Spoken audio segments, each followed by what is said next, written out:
తెలుగు రాష్ట్రాల్లో Telangana Gaddar film award రచ్చకు తెరపడటం లేదు. అవార్డుల ప్రధానోత్సవానికి ముందే అసెంబ్లీ దద్దరిల్లింది. అవార్డుల ప్రధానోత్సవం తర్వాత ఆంధ్రప్రదేశ్లోనూ మారుమోగిపోయింది. హైదరాబాదు వేదికగా తెలంగాణ ప్రభుత్వానికి ప్రశంసలు, ఆంధ్రప్రదేశ్ సర్కార్కు విజ్ఞప్తులు వెల్లువెత్తాయి. ఇటు రేవంత్ దూసుకెళ్తున్నారని, అటు చంద్రబాబు వెనకబడ్డారని సినిమా ప్రముఖులు చెప్పకనే చెప్పుకొచ్చారు.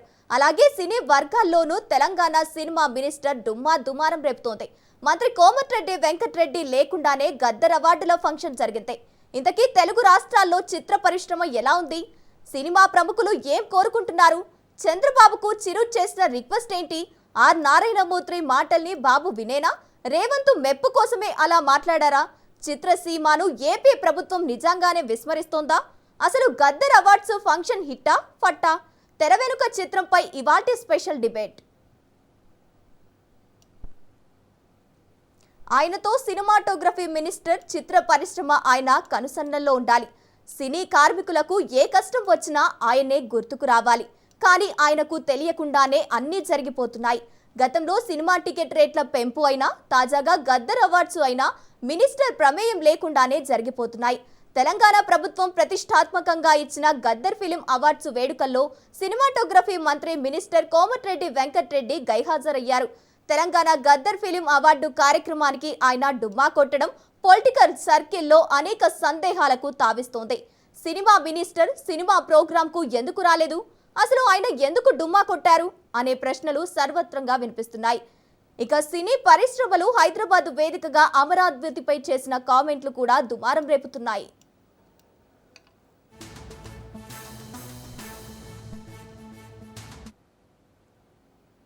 తెలంగాణ గద్దర్ ఫిలిం అవార్డ్స్ వేడుకల్లో మెగాస్టార్ చిరంజీవి సంచలన వ్యాఖ్యలు చేశారు.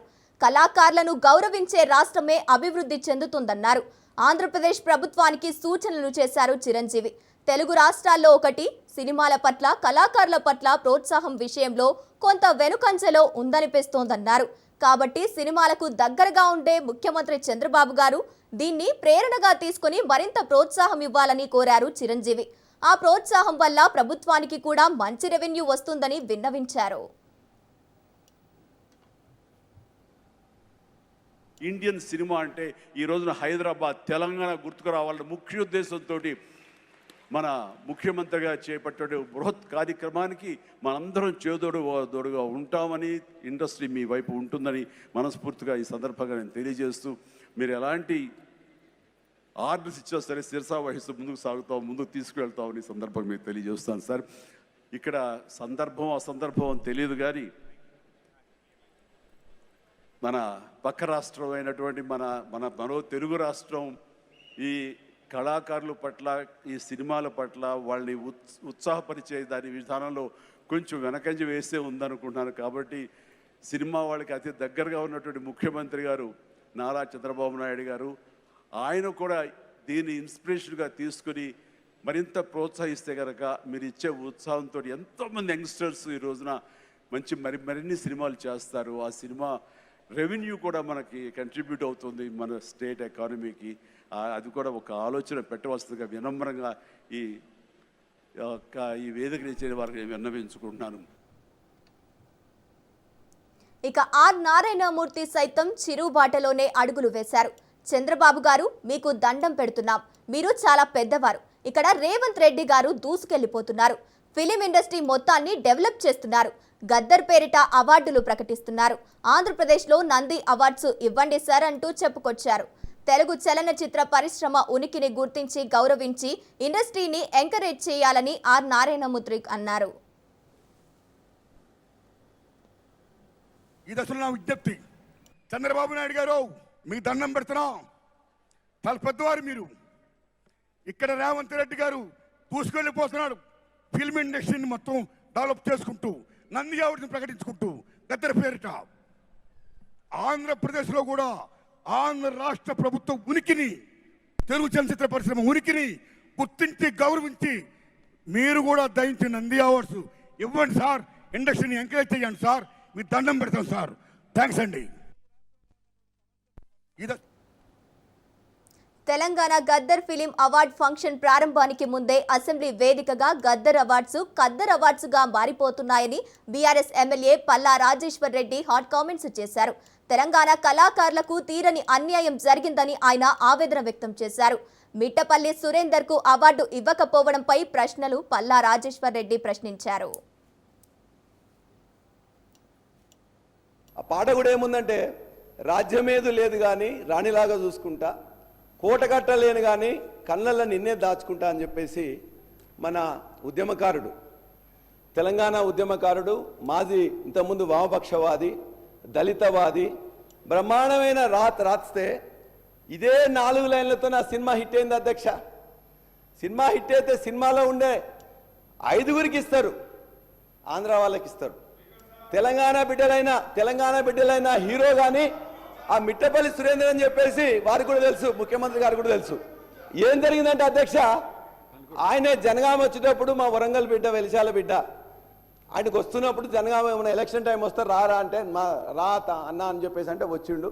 ఆడ మాట్లాడిపోయినందుకు గద్దరు ఏదైతే కమిటీ ఉందో ఆ కమిటీలో జరిగిన నిర్ణయం వెనక్కి తీసుకుని ఆయనకు ఈయన మొత్తం మీద పలరాశ్వడితో ఉంటాడని చెప్పేసి ఆయనకు ఇవ్వలేదు అధ్యక్ష. ఎంత అంటే ఏంటంటే ఆ గద్దరు యొక్క అవార్డ్స్ అనేది ఖద్దర్ అవార్డ్స్ లాగా మారిపోయినాయి. అది గద్దర్ అవార్డ్స్ కాదు, ఖద్దర్ అవార్డ్స్ లాగా. రైట్, ఇక ఇదే అంశానికి సంబంధించి పూర్తి డీటెయిల్స్ మా ఇన్పుట్ ఎడిటర్ శ్రీకాంత్ లైవ్ ద్వారా అందిస్తారు. Srikanth, over to you. Gangotri, good evening. So Telangana రాష్ట్ర ప్రభుత్వం అంటే తెలంగాణ రాష్ట్రం ఏర్పడిన తర్వాత 10 ఏళ్ళు నంది అవార్డ్స్ లేవు.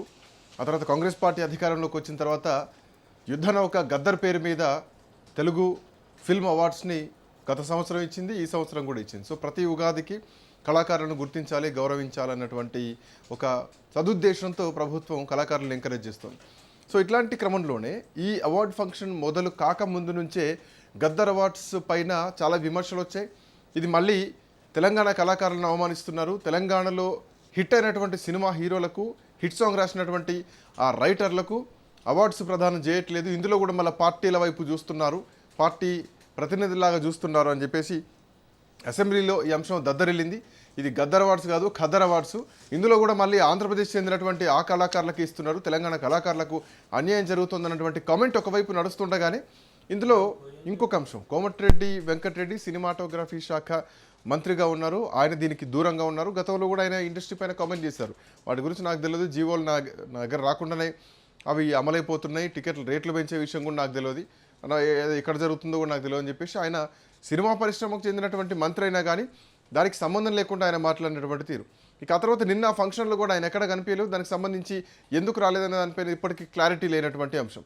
ఇక ఇది ఇట్లా ఉంటే చిరంజీవి చేసినటువంటి కామెంట్స్ మాత్రం ఆంధ్రప్రదేశ్ గవర్నమెంట్ని చాలా ఒక ఆలోచనలోకి నెట్టిందనే చెప్పాలి. ఎందుకంటే ఆంధ్రప్రదేశ్లో డిప్యూటీ సీఎంగా పవన్ కళ్యాణ్ ఉన్నారు, కళాకారులంతా కూడా అక్కడ కూడా తెలుగు ప్రజలు ఆదరిస్తూ ఉంటారు, మోస్ట్ ఆఫ్ ది అక్కడే ఎక్కువగా ఆదరిస్తారు, మెగా ఫ్యామిలీని కానీ లేదంటే ఏ పొలిటికల్ విషయంలో కూడా ఆంధ్ర ప్రజలదే అభిమానం ఎక్కువగా ఉంటుంటుంది, వాళ్ళ నుంచే కలెక్షన్స్ ఉంటూ ఉంటాయి. సో తెలంగాణలో రాజకీయం పనికి రాకపోయినా కానీ బట్ అట్లాంటి చిరంజీవి చేసినటువంటి కామెంట్స్ కూడా చాలా చర్చనీయాంశంగా మారినటువంటి పరిస్థితి. ఆంధ్రప్రదేశ్ ప్రభుత్వం కూడా కళాకారులను ఎంకరేజ్ చేయాలి, కళాకారులను ఎంకరేజ్ చేసేటువంటి ప్రభుత్వాలు బాగుంటాయి, నిలబడతాయని చెప్పేసి ఆయన చేసినటువంటి కామెంట్తో పాటు ఆర్ నారాయణమూర్తి కూడా డైరెక్ట్గా సీఎం చంద్రబాబు నాయుడు కామెంట్ చేశారు.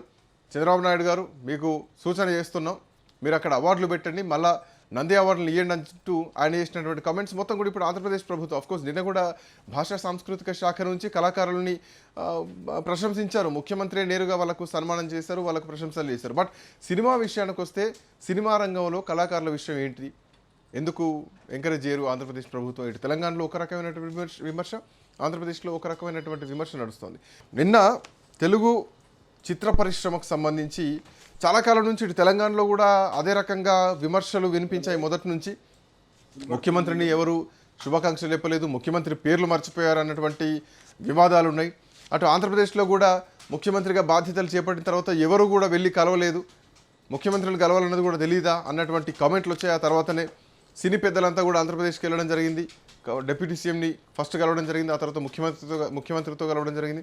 ఇటు తెలంగాణలో కూడా రేవంత్ రెడ్డితో కమాండ్ కంట్రోల్ రూమ్లో సమావేశం కావడం జరిగింది. అండ్ మోర్ ఓవర్ సినీ పరిశ్రమకు ప్రభుత్వానికి కొంత డీవియేషన్స్ ఉండేవి రెండింటి మధ్య, ఈ రెండు కలిస్తేనే ముందుకు వెళ్తూ ఉంటుంది. ఎందుకంటే సినీ పరిశ్రమ ప్రభుత్వం ఎప్పుడు కూడా సో అనుబంధ బాంధవ్యాలతో ఉంటా ఉంటుంది. వీళ్ళిద్దరిని వేరు చేసి చూడలేం ఎప్పుడు కూడా. ఎందుకంటే ఏ ప్రభుత్వ పథకాలైనా కానీ వాటిని ప్రమోట్ చేయడానిక, బ్రాండ్ అంబాసిడర్గా ఉండడానిక సినీ సెలబ్రిటీస్నే వాళ్ళు వాడుతూ ఉంటారు. గతంలో సమంత కానీ, లేదంటే అంతకుముందు స్పోర్ట్స్ నుంచి సైనా నెహ్వాల్ కూడా తీసుకోవడం జరిగింది. ఎందుకంటే ఒక సెలబ్రిటీ లెవెల్లో ఉంటారు కాబట్టి సో వీళ్ళను ప్రభుత్వం ఖచ్చితంగా వాళ్ళ సహాయాలు తీసుకుంటూ ఉంటుంది. ఈవెన్ డ్రగ్స్ సంబంధించినటువంటి డ్రగ్స్ అరికట్టాలన్నటువంటి విషయంలో కూడా సినీ సెలబ్రిటీలు ఖచ్చితంగా ఒక వీడియో చేయాలి, రిలీజ్ చేయాలని రేవంత్ రెడ్డి ఆనాడు చెప్పడం జరిగింది.